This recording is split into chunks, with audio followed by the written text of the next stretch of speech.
पाकिस्तान में इमरान खान साहब ने यह कह दिया है कि मैं 17 दिसंबर को बताऊंगा कि असम्बलियां जो है मैं तोड़ने की वो कौन सी डेट देने जा रहे हैं। एक और सियासी जो है वो मामलात जो है मुल्क में खराब होने वाले हैं। वहां पे कुछ सुना है उनकी जो जेवरात भी उनमें काफी ज्यादा इजाफा हुआ है कि जो दुनिया से जो उनको डायमंड वगैरह के हार मिलते हैं उनकी वाइफ लेगी, वो भी एक स्कैंडल उभर गया है। आप कैसे देखते हैं, खान साहब असम्बलियां तोड़ेंगे सर? और जो ज्यादा पॉलिटिकल इंस्टेबिलिटी होने के चांसेस हैं? खान साहब ने मेरी नजर में तो पीटीआई ज्वेलरी के बिजनेस में चली गई है बड़े अरसे से। ये तो इधर तो उन्होंने मजाक ही किया। मैं खुद हैरान था कि इतने नए नए सेट जो है मार्केट में आ रहे हैं और 6-6 अरब रुपए के सेट है। मैं तो चीमा साहब कहते, वो कहते क्या पिद्दी का शोरबा। खान साहब ने आज दो चार जो खान साहब ने बातें की हैं जो मैं बयान करना चाहता हूं आपको, कि अभी बीबीसी पर अभी आया है कि खान साहब ने कहा है कि बाजवा साहब पाकिस्तान के साथ वो कर गए हैं जो दुश्मन भी ना करे। और उन्होंने कहा है कि परवेज मुशर्रफ ने एनआरओ 1 दिया था, इन्होंने एनआरओ 2 दिया है। और फिर खान साहब ने एक सवाल पूछा है कि इस जो आज की इकोनॉमिक हालात है इसमें से निकालेगा कौन। खान साहब आप ही इन पाकिस्तान को यहां लेकर आए हैं, अब आप लोगों से पूछ रहे हैं निकालेगा कौन। आपने 3.5 साल में 3 फाइनेंस मिनिस्टर चेंज किए। आप पाकिस्तानी कौम को कहते रहे कि मेरे पास 200 बंदों की टीम है जो वो आते ही जो पैसा उठा के अकॉर्डिंग टू मुराद सईद वो आईएमएफ के मुंह पे मारेगी, और आज आप पूछ रहे हैं कि इसमें से निकालेगा कौन। और खान साहब दूसरा, अगर बाजवा साहब इतने खतरनाक थे तो आप 3.5 साल उनके साथ काम क्यों करते रहे।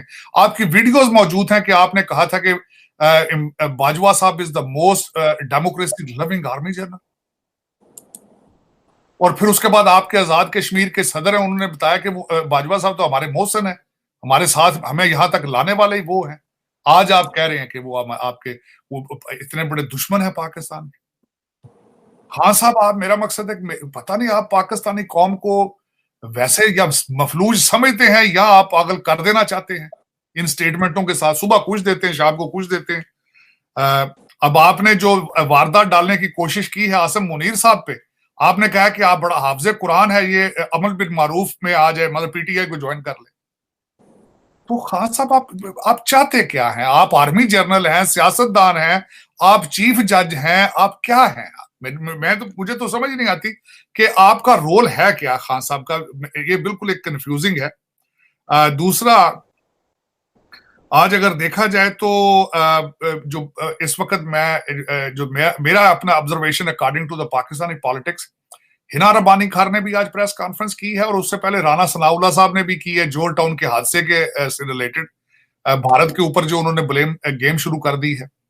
जो लग ये रहा है कि इलेक्शन की तैयारियां शुरू हैं। नवाज लीग जो नून लीग होगी वो दहशतगर्दी का नैरेटिव अडॉप्ट करेगी इलेक्शन के लिए, और इमरान खान जो है वो इकॉनमी के ऊपर जाएंगे। ये दो बातों के ऊपर इलेक्शन होगा और वो भारत भारत करेंगे।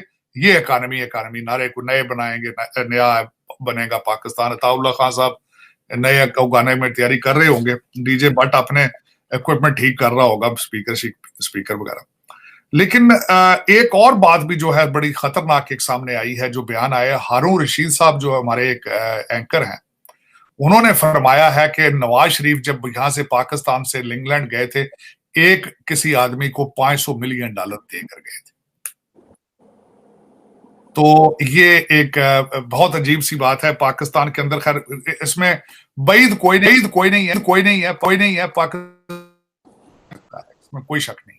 जिस तरीके से इस वक्त मैं हैरान हूं कि आपकी एजेंसियां आजम स्वाति को उठा के फिर रही हैं, और मैं सरप्राइज इसलिए हूं कि जब क्वेटे से स्पेशल एक जहाज आया है कराची लेके जाने के लिए, एक ऐसे मुल्क में जो बैंकरप्ट है, ऑलमोस्ट बैंकरप्ट है बिल्कुल, वहां जहाज आया है, उनको लेकर गया है कराची।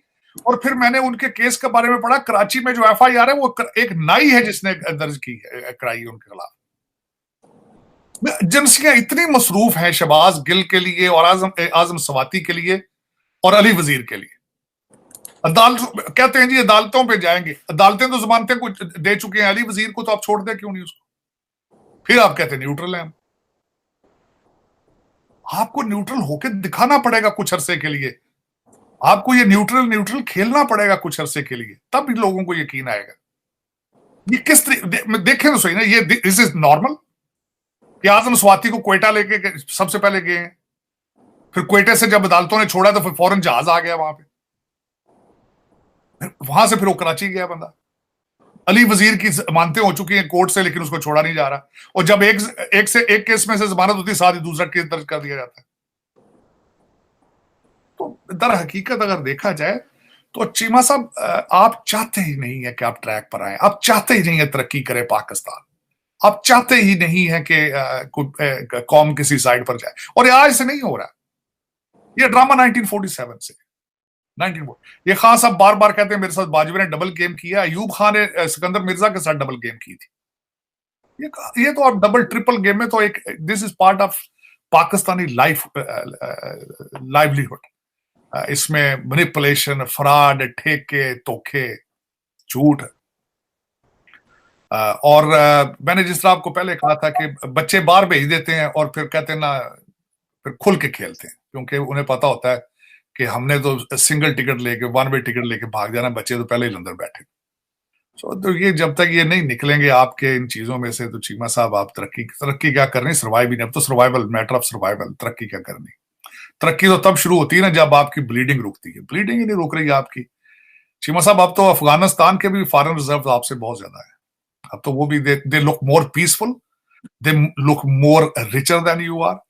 और जो आपके जो लौंडे लपाड़े कहते थे बाहर से लोग काम करने आएंगे, इन्हें जाके उत्थे पठाना दे खोतियां दे भर्ती पानी जिन्होंने जाके, तुसी यकीन कर लो। या जिवें वो इत्थे आ गए ना, उन्होंने मेरा मसला उत्थे वो कह रहे अंदर घुस के मारांगे बंदे, ते ना सर इन कह रहे सन तो पैदल टुरदे बेचारे क्वेटे जायदान तो होंदे, मेरे को जबानी याद, मुझे तो जबानी याद है क्योंकि मेरे इलाके के लोग पैदल जाते हैं इस्तांबुल, और इस्तांबुल से ग्रीस, और ग्रीस से मैंने जाके ग्रीस में स्पेशली एथेंस गया था उनकी स्टोरियां सुनने के लिए, उनके हालात देखने के लिए।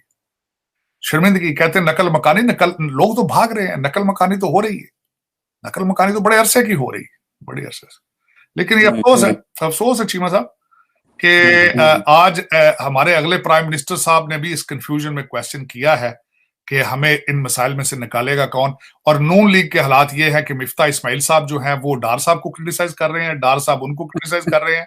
आज मिफ्ता इस्माइल साहब ने डान में आर्टिकल भी लिखा है, और उनका नरेटिव ये है कि 1% people in Pakistan they have all the money. वो मेरे ख्याल में 1% से भी कम है, को हार्डली 5,000 लोग होंगे जो इस वक्त पाकिस्तान को दोनों हाथों से लूट रहे हैं, दोनों हाथों से।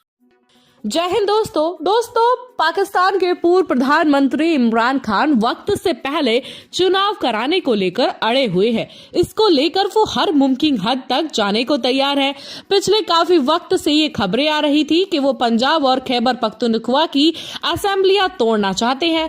इसके लिए इमरान खान ने अब तारीख भी बता दी है। जी हाँ, वो कब असेंबलियां तोड़ेंगे। इमरान खान का कहना है कि 17 दिसंबर को दोनों राज्यों की विधानसभाओं को भंग करने की घोषणा वो करेंगे।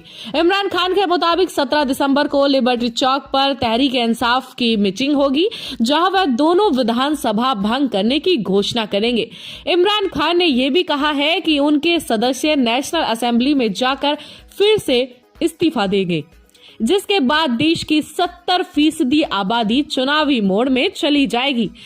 कानून कहता है कि अगर देश के 70% हिस्से में चुनाव होने हैं तो बेहतर है कि 90 दिनों के अंदर आम चुनाव होने चाहिए।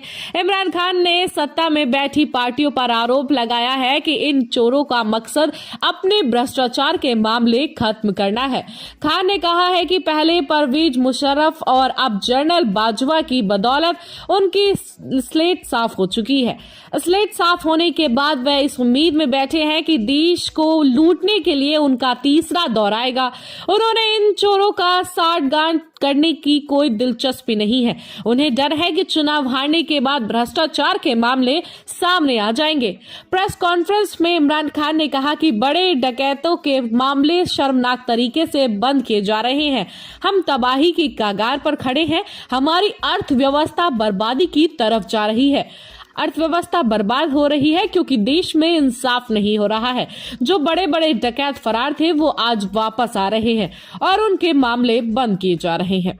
दोस्तों, आगे क्या होगा उसके लिए आप हमारे साथ देखते रहिए इंडिया वेब न्यूज।